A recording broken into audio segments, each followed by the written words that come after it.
Your expectations largely determine the quality of your life in this sense, is that whatever you expect with confidence becomes your self-fulfilling prophecy. Whatever you expect with confidence becomes your own self-fulfilling prophecy. In other words, you are always telling your future by the way you talk about how you think things are going to turn out. You are like a fortune teller in your own life. And if you believe that things are going to turn out well, if you expect them to turn out well, then by gum, they do. So it's very, very important that you always expect the best. And this is the key. Expect the best. Expect the best. Expect the best of yourself. Expect the best of other people. Interesting difference between winners and losers. Can you guess? At the University of Pennsylvania is that the #1 quality of success, they did the psychographic and demographic tests on these people. They found the #1 quality that the top 10% of people had was optimism. They have a positive, constructive attitude toward life. Does it mean they don't get beaten down and make mistakes and fall down and get disappointed and so on? Of course they do, but they bounce back. The major test of how healthy you are as a person is not whether you get knocked down, but how quickly you bounce back, how quickly you recover. If you do a stress test in medicine, what they do is they do a stress test to test your system. The critical question is how quickly do you respond? How quickly do you come back to where you were before? And I want to give you the 4 critical exercises for optimists. These are the 4 ways that optimists think that separate them from people who are average, who are pessimistic. Remember, the great majority of people are not particularly positive or optimistic, but all leaders are. So #1 is top people think and talk about what they want most of the time. Whenever you find yourself getting upset, say, wait a minute, I'm going to think and talk about what I want. Your conscious mind can only hold one thought at a time, either a positive thought or a negative thought. If you discipline yourself to think about what you want and how to get it, you push out all negative thoughts for that moment. If you keep doing something repeatedly over and over again, what do you eventually develop? You develop a habit. You know, Donna talked about success habits. It's so important. If you force yourself to think about what you want and how to get it, eventually you get up in the morning, the first thing you think about is what you want and how to get it. Okay? The second way that you become an optimist is you look for the good in every situation and in every person. You always look for the good. Something goes wrong, look for the good. Your house burns down. Well, that's good. Well, you needed a house closer to work anyway. Your car gets stolen. Well, that's good. The ashtrays were full.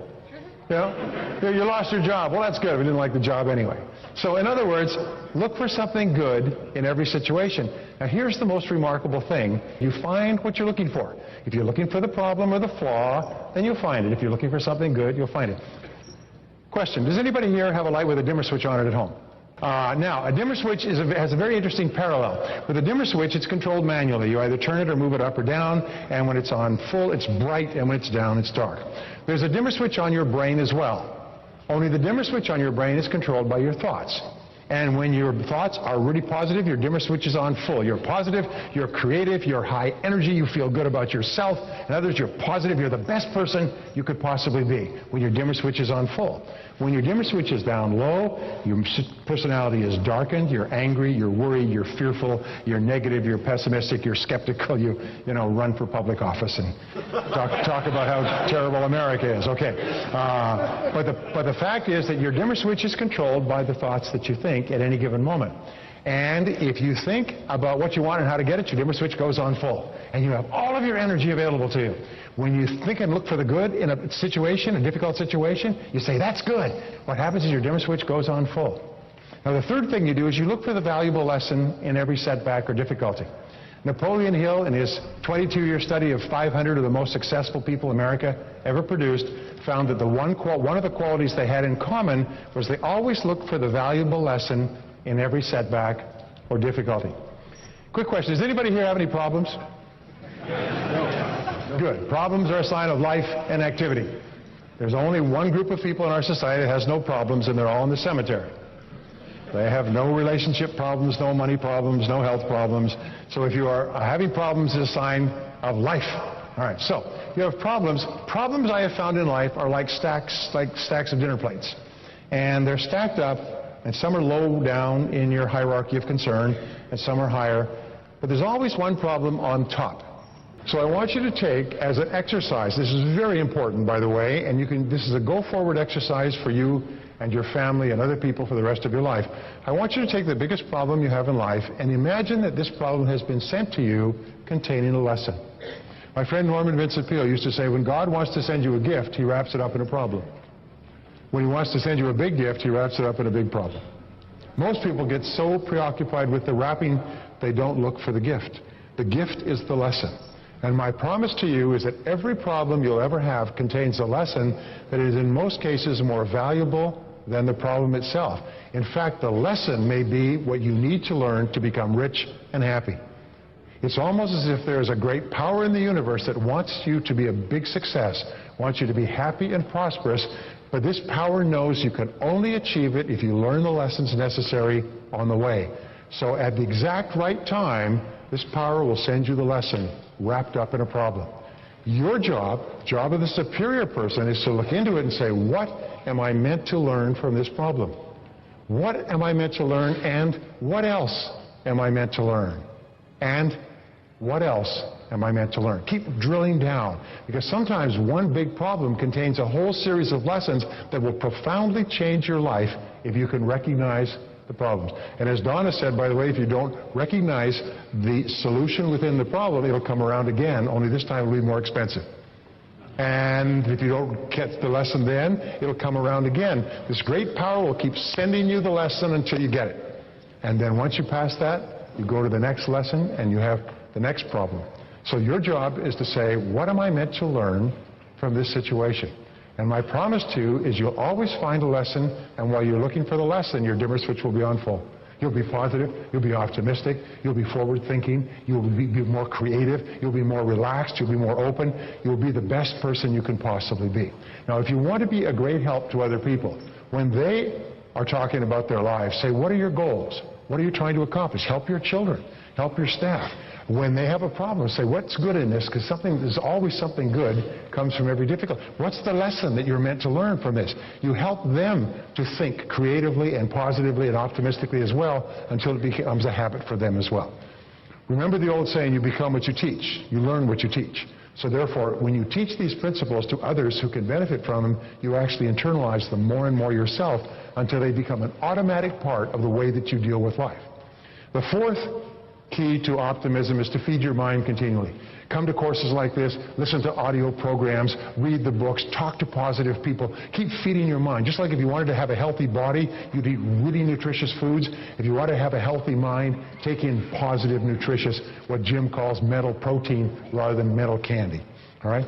Now, optimists, by the way, start off with an unrealistic expectation of success. What does this mean? That means they really expect to be successful in advance. They expect that everything that happens is positive in some way. They expect that every setback contains a lesson. They expect to be wealthy. An attitude of positive self-expectancy. Winners expect to win in advance. There never was a winner who didn't expect to win in advance. Winners understand that life is a self-fulfilling prophecy, and they know that you usually get what you expect in the long run. So winners accept the belief that hope and a deep, unbreakable faith forged into a fundamental attitude of positive self-expectancy is the eternal spring from which all creative, motivating energy flows. What the mind dwells upon, the body acts upon. As a behavioral scientist studying the lives of thousands of winners and losers, it's clear to me that psycho the mind is your own best fortune teller to forecast the actions of soma, the body. And understanding this mind and body psychosomatic relationship is the key to understanding the importance of the first most outwardly identifiable quality of a winner, that of positive self-expectancy. Winners expect another good day, a promotion or a raise, to find a parking place, a productive meeting, and a harmonious family life, and they usually get them. Winners know that their actions will be controlled by their current obsessions. Losers generally expect more of the same frustration, more problems, the loss of a job, a dull evening, bad service in a restaurant, and failure. Mental obsessions do have physical manifestations. You get what you suspect. You are that what you expect to be. This power of the self-fulfilling prophecy is one of the most amazing phenomena of human nature. The winners in life, believing in the self-fulfilling prophecy, keep their momentum moving upward by expecting better jobs, more money, good health, better family relationships, financial security, warm friendships, and success. All really successful individuals fervently desire and expect to win, no matter what curves life throws at them. Think about Helen Keller, who graduated magna cum laude and devoted her life to the service of others, although she had been deaf and blind since infancy. And Franklin Delano Roosevelt, he had polio. In spite of their bloodlines and handicaps, they expected to do their best. That's why it's so critically important to remember that the key to winning positive self-expectancy is for you and me to understand that in the long run, every individual receives just about what he or she expects. And if you have the faith that if you do things in the right way, you'll be rewarded accordingly, you'll be a winner. Optimism is a way of life. So there's three qualities that optimists have. Number one is they learn more things. Number two is they try more things. Your job in life is to increase the probabilities of success. Now, how do you increase the probabilities of success? Number one is you learn more things, so you have more understanding. And number two, you try more things. And if I was to tell you the keys to success, you'll find that all successful people try more things. And is there any guarantee that you will be successful? No. You will fail more times than you succeed, but if you try more things, it's like throwing darts at the dartboard. If you keep throwing darts over and over again, even if you're a complete idiot, what must you eventually hit? You must eventually hit a bullseye, and that's why you meet complete idiots who are rich, is they just kept throwing darts and they hit a bullseye. You know that story about the guys get together at the high school reunion after 20 years and the dumbest guy in the class is richer than all of them put together? And they said, how on earth could you do this? I mean, you weren't very much of a student. He said, well, I found this manufacturer that sold stuff for $1, and I could import it and sell it for $3 and make a profit. He said, it's amazing what you can do on 3% profit. The third quality is that they persist longer. You'll find that every single person who is successful learned more things, tried more things, persisted until they succeeded. And every person who's a failure didn't. It's really, really simple. And what keeps you doing this is optimism. It's an attitude that no matter what happens, I will eventually succeed. It's only a matter of time. It doesn't matter what's going on now. If I just keep trying more things and persisting longer, I will succeed. And by gum, that becomes your fact. That becomes the fact of life. So I want to give you a quick exercise. I want you to take a piece of paper and I want you to write down the answer to this question. What are your three most important goals in life right now? What are your three most important goals in life right now? Okay. This is called the quick list method, by the way. You can use this for the rest of your life. And what we have found is that if you only have 30 seconds to write the answer to this question, your answers will be as accurate as if you had 30 minutes or 3 hours. You can ask your spouse, honey, what are your three most important goals in life right now? But ask your kids, son, daughter, what are your three most important goals in life right now? So in other words, these are your goals. Now, here is your homework assignment. Your homework assignment is for the next 24 hours, think and talk about those three goals. Think and talk about those three goals, and the only question you ask is, how? How do I achieve them? Not whether they're achievable. We'll talk about how we firm them up a little bit in a couple of minutes, but how do we achieve them? And from now on, think and talk about what you want and how to get it. Whenever you want to help someone else, help them think and talk about what they want and how to get it. Help them look for the good in every situation. Help them seek the valuable lesson in every problem that they have. Keep feeding your mind with positive stuff so you keep getting better and better.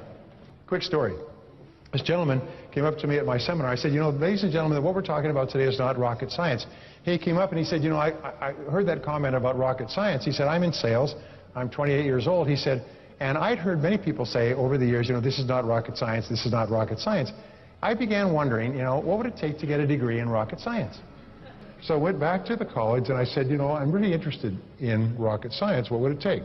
They said, well, you'd have to take these prerequisite courses. You'd have to take this. You'd have to do that. You'd have to take summer courses and so on. But this is the prescribed courses that you'd have to take to get a degree, just like we talked about a little bit earlier in engineering.